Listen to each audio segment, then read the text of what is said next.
আবারও আলোচনায় টিউলিপ সিদ্দিক। যুক্তরাজ্যের ক্ষমতাসীন লেবার পার্টির মন্ত্রীপদ থেকে পদত্যাগের পর এবার এমপি পদ থেকেও পদত্যাগের দাবি উঠেছে।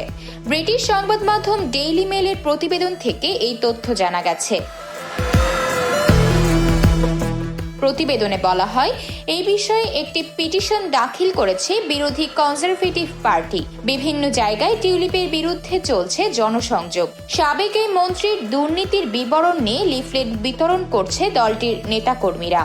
ক্যামডেনের জ্যেষ্ঠ কনজারভেটিভ পার্টির নেতা ডেভিড ডগলাস এই ইস্যুতে বলেন, টিউলিপকে দেখে সহজ সরল মনে হলেও বাস্তবে এর ঠিক বিপরীত, কেননা ৩.৫ বিলিয়ন পাউন্ড আর্থিক নয়ছয়ের অভিযোগ রয়েছে তার বিরুদ্ধে।